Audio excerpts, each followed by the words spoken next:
বিলাসীপাৰাত চৰকাৰী পেঞ্চনাৰ সন্থাৰ ৰাজ্যিক অধিৱেশনৰ সামৰণি স্মৃতি গ্ৰন্থ উন্মোচন। বিলাসীপাৰাত আজি চৰকাৰী পেঞ্চনাৰ সন্থাৰ অসমৰ 40 সংখ্যক সাধাৰণ অধিৱেশনখনৰ মুকলি সভাৰ সামৰণি পৰে। আজি মুকলি সভাত বিলাসী সুভাষ নামৰ স্মৃতি গ্ৰন্থ এখনি আনুষ্ঠানিকভাৱে উদ্বোধন কৰে ৰত্নপীঠ কলেজৰ অৱসৰপ্ৰাপ্ত অধ্যক্ষ তৰণীকান্ত ৰায়ে। চৰকাৰী পেঞ্চনাৰ সন্থাৰ অধিৱেশনত অসমৰ ইমূৰৰ পৰা সিমূৰৰ প্ৰায় 160গৰাকী প্ৰতিনিধিয়ে উপস্থিত হয়। আজি 24 মে ৰাতিপুৱা পতাকা উত্তোলন কৰে চৰকাৰী পেঞ্চনাৰ সন্থাৰ সভাপতি দীনেশ চন্দ্ৰ দত্তই। বন্তি প্ৰজ্বলন কৰে বিলাসীপাৰা পেঞ্চনাৰ সন্থাৰ ৰমেন চন্দ্ৰ ৰায়ে। অধিৱেশনখনিৰ আৰম্ভণিতে সন্থাৰ দ্বাৰা ৰচিত গীত জনসেৱাৰ সৌৰণী গাথা চিৰ যুগমীয়া আমাৰ সন্থা এই সমবেত সংগীতটো পুনৰ সংগীত ব্যৱস্থাপন কৰে সংগীত শিল্পী সুৰজিৎ শৰ্মা আৰু সহশিল্পীসকলে পৰিৱেশন কৰে। কালি সন্থাৰ অধিৱেশনত আগন্তুক 26-28 বৰ্ষৰ ৰাজ্যিক কমিটিখনত প্ৰায় 40গৰাকী নিৰ্বাচিত কৰি প্ৰস্তাৱ আকাৰে কমিটিখন গঠন কৰা হয়।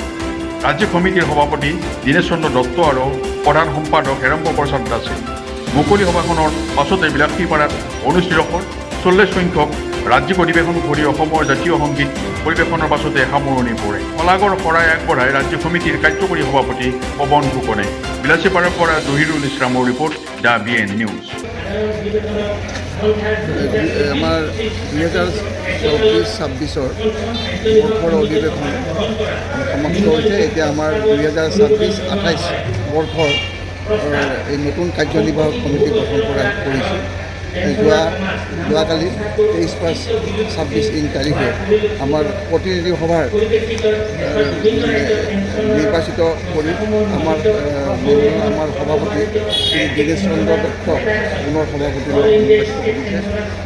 কাৰ্যকৰী সভাপতি শ্ৰী পৱন কুমাৰ ফুকন আৰু উপসভাপতি ডক্টৰ প্ৰদীপ শৰ্মা, প্ৰধান সম্পাদক হেৰম্ব প্ৰসাদ দাস, সহকাৰী সম্পাদক শ্ৰী ভজেন কুমাৰ বৰা আৰু এজন দীপক কুমাৰ গোস্বামী, কোষাধ্যক্ষ সত্যেন্দ্ৰ মিশ্ৰ আৰু অষ্টৰাজ আমাৰ যিটো পত্ৰিকা আছে তাৰ সম্পাদিকা ডক্টৰ অসমী গগৈ নিৰ্বাচিত কৰি প্ৰায় 40জনীয়া কমিটি এখন গঠন কৰা হৈছে।